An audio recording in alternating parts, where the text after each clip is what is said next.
people would love both Backstreet Boys and NSYNC. No, you were Team Backstreet Boys or Team Sync? Huh. And you're Backstreet Boys? Yeah. Why?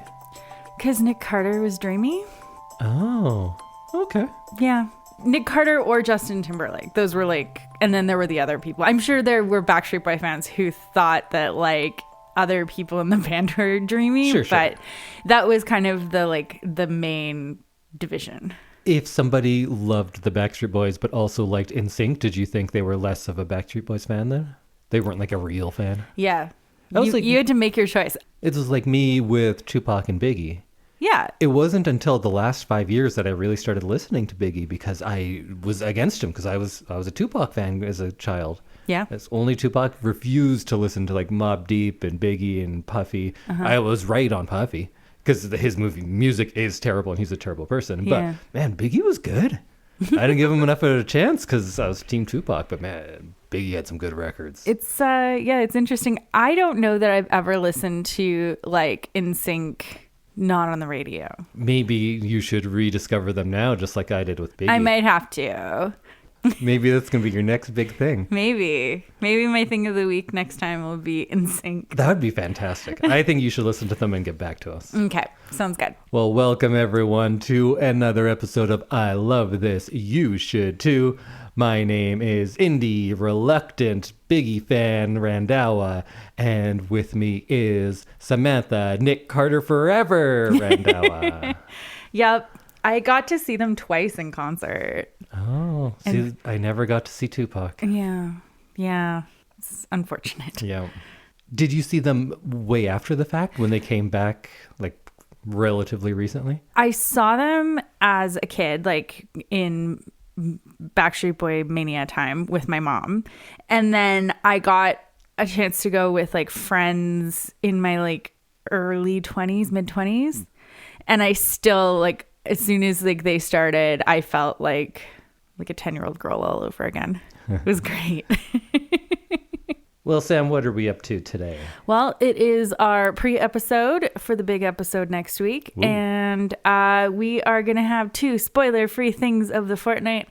And then I will reveal what we will be watching next week. I'm very curious because the last time I was very surprised because it was, I think Happy Feet was the last one you picked. Yes. Oh, man, it's been weird because it feels very disjointed. It's been a long time. We have had some special episodes in the meantime. We have, yeah. Well, first, what are you into this fortnight?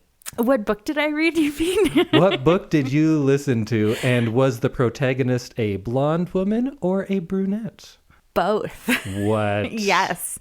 So I read The Good Daughter by Karin Slaughter, and I've been on a little bit of a Karin Slaughter kick. I tend to find like an author and then read all of their books. Yeah, me too. And so I'm into Karin Slaughter right now. I was doing a lot of those fluffy kind of romance novels for a while, and then I just kind of got back into suspense, psychological thriller, mystery kind of novels. And you've talked about one of her books on here before. Yes, but I can't remember which one it was. All right, it wasn't this one. It wasn't this one. So what's this one about? So this one is like cold case thriller and psychological suspense kind of mixed together. And it's about 2 girls who go through a tragedy and kind of how their lives were changed, but like how differently their lives were changed.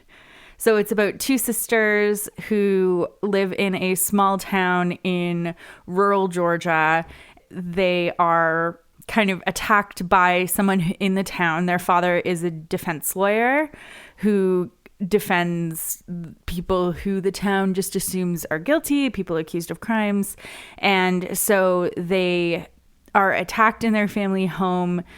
Their mother is dead after the attack, and the 2 daughters are kind of attacked, and one is buried alive, basically. Oh, God. Yeah. This isn't giving anything away either. This is like all within the first like 10 minutes of the book. This book starts off with a live burial. Yes. All right. And then the other Coming one. out hard. Yeah. So it's 2 sisters, Charlotte and Samantha.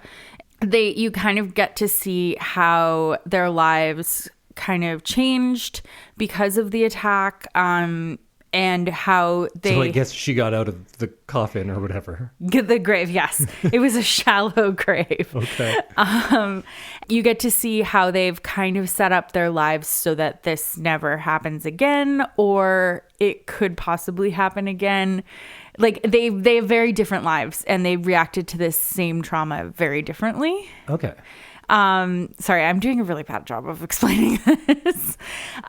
So you get kind of a glimpse of how the brain's trauma response works and how you remember things differently and how time changes your remembering of things. And then how when you start kind of dissecting it and talking with other people who were involved, how like the real details kind of come to life.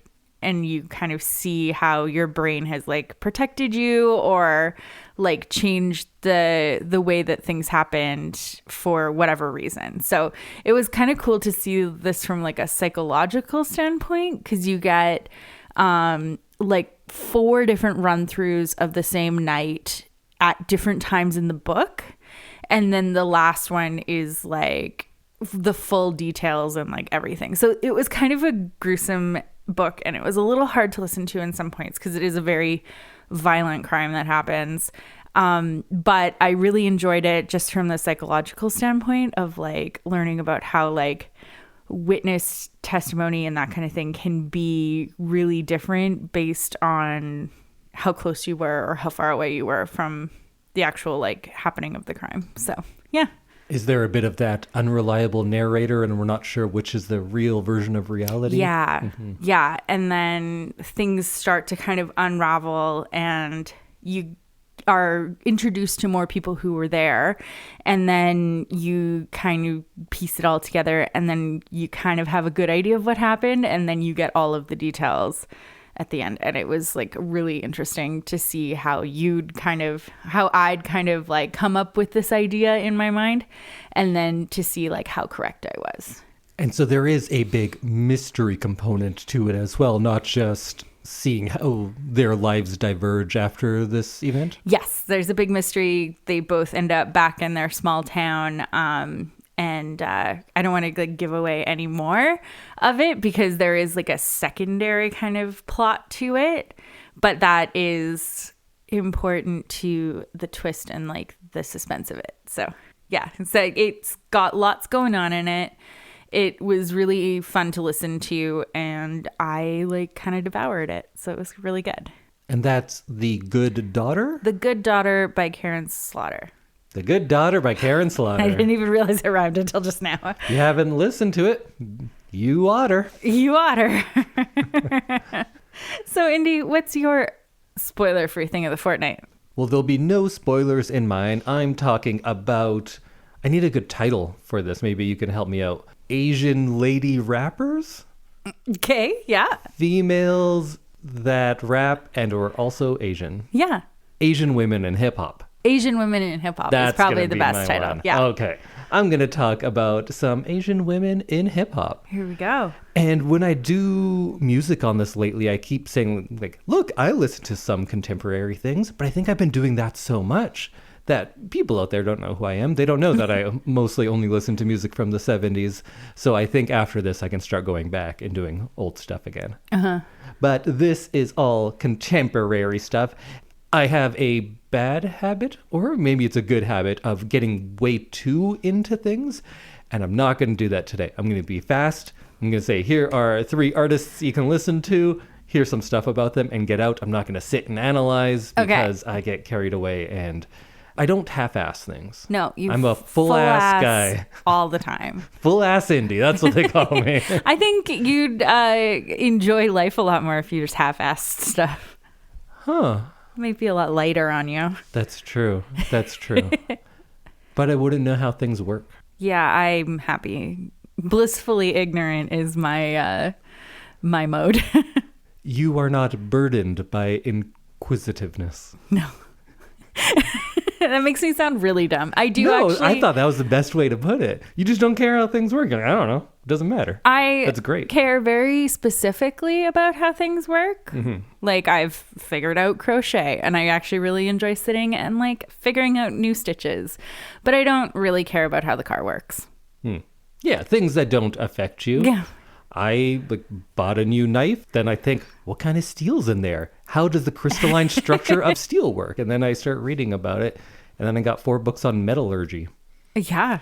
But that's not happening today. Here's a quick little roundup of some Asian women in hip hop. I'm going to start off with Ruby Ibarra. She is a Filipino rapper. She was born in the Philippines, but moved to California at an early age.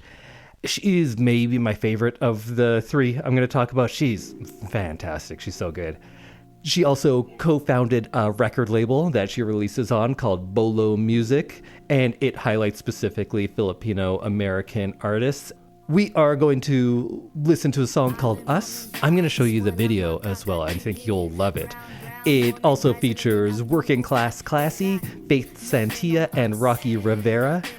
This video features all Filipino women of all different ages. Some are in very traditional clothes. Some are driving lowriders down the street. This is what being a Filipino woman can be. It can be so many different things. Yo, fuck a story arc if it don't involve no matriarch. Some mothers work from the ground up, they craft an air like ATR with the butterfly sleeves, naka-Philippine na. Pag nagsalita, mga banat ay bala. Wag magtaka kung ako ay makatabulok na sistema. Kurakot sa pera, bagsak, but we put in our heart into darkness. They putting these pics in the office. Or you thinking you're schooling, but you hella lost, cause you best see the boss while I top this. But look at my ate, she moving so cold. Can't hold a candle to her when she glow. Flick at the wrist with the ilaw she hold. Panago sa ilaw, she dripping in gold. We pulling up in a jeepney. All of my soldiers greet me. Hand me bandanas and pull back my hammer. It's warfare when you see me. Skin you alive for my country. I live and die for my country. I kill a pig in a white hooded suit on the low for my country. They got evil plans in the devil's hands, but I don't pray cause I organize. They got new ways to impose strength, but I teach mine how to mobilize. We don't fight for the money, for the greedy, for the white man. All we want is our freedom and the right to live on our motherland. Island woman rise, walang makakatigil. Brown woman rise, alamin ang iyong ugat. They got nothing on us, nothing on us.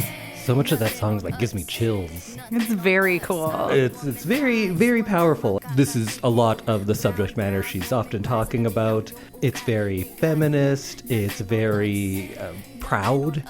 There's a lot of violent stuff that I really like, though, because when they're talking about killing people, but it's I'll kill an oppressor. I'll kill a pig in a white hooded robe. And then there is this speech at the end that Faith Santia does. She says, "Of all the privileges that exist in this world, none of which you may be a benefactor of, there is at least one you bear, and that is the privilege of having been born a Filipina. Your DNA contains building blocks made from the mud of over 500 years of resistance and survival, and when you are ready, sis, we'll be right here, right here, right here." And I love all of it. I think it's great. I couldn't imagine being someone of this community and then hearing this song. It would be the greatest thing ever. I feel proud, and I'm not the target audience, right? I feel like the roots of hip hop are that they are counterculture. They are standing up for the unrepresented, and I think a lot of modern hip hop gets away from that, and it's really cool to see that coming back in all of these different communities where it wasn't there before. Mm-hmm. Yeah, I like that. I liked all the traditional dress in the video. Next, I'm going to go with a group that many people probably already know, and that is XG. XG is a Japanese girl group, but they're based out of South Korea. And XG is an initialism for Extraordinary Girls. Oh. So they've been around for... I I guess it's only been 3-4 years, but it seems like it's been longer because they're big. They're very, very popular, and their music was ranging from typical pop And then a lot of it would get into kind of late 90s, early 2000s R&B sounding stuff. But then they put out a few tracks where it's just straight hip hop. And I'm a very open-minded musical listener. So when I heard someone like, if you can flow like this, I don't care what your other stuff is. I don't care that you're mostly known for music videos and dances. They can flow. Yeah. So we are going to listen to a song called Howling from XG. First we rockin', that's how we roll. Rock is hot cause X flip that dome. Talk is down, there's no sticks and stones. That's connected like tic-tac-toe. Lights go out and my pack just grow. Opposition, my prey, my foes. Game of hunger, I'll bring that smoke. You don't want no smoke. Thanks out, attack on 3, that's a man down. I've been throwing these bars like a handout. Too many captain, I've been losing head count. Sit a red dot. I like to cook so I humble my dinner. My appetite only get bigger and bigger. If I too wolf, then it must be a thriller. Woke up in blood, so I must be a killer. That's a pretty fantastic video as well, but in a different way. Yeah. They are big budget, theatrical, lots of great visuals going on. Lots of like good visual effects happening in that one. I just really appreciate that so many poppy or R&B's type stuff will have a rap verse, and usually it's junk. Right? There's a lot of K-pop bands that do that. We were talking about boy bands of the 90s and 2000s that would do it, and they're not good. I appreciate that XG, these women took the time to get good. They're great rappers. Yeah. That's not their main thing, but it's fantastic. I really enjoyed how usually in a rap song with many people, you'll do your verse, usually 16 bars, then there's chorus, then the other person comes in. They're doing it much shorter, and they're switching up the people within a verse, which it's kind of innovative. Not a lot of people are doing that, and I think they're very good at it. So that was XG. They mostly do more poppy stuff, but they are surprisingly versatile. I liked them a lot. I enjoyed that video. That video was very cool. Their videos are all pretty awesome. And last up in Indy's Asian Women of Hip Hop Roundup is Wild Wild Women.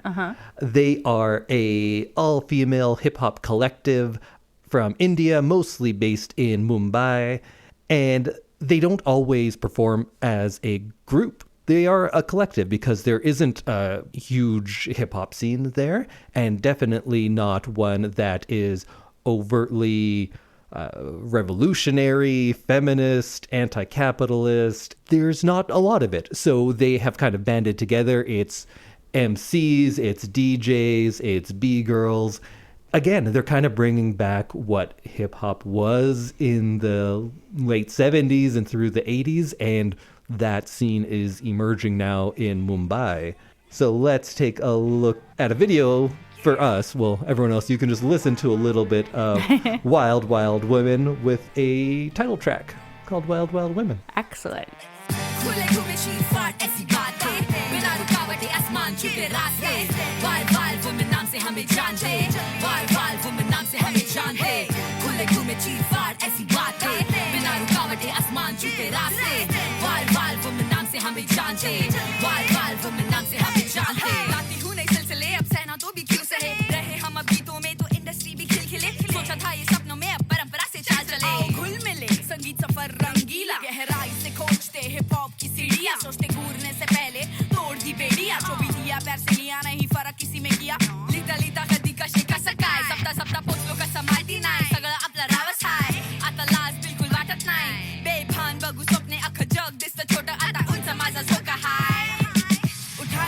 So that's the self-titled song from Wild Wild Women. And I just love seeing like MCs crushing the mic wearing saris. That's a lot of fun, that was right? pretty great. Yeah. Lots of good traditional dress in these three. I guess two of them, Yeah.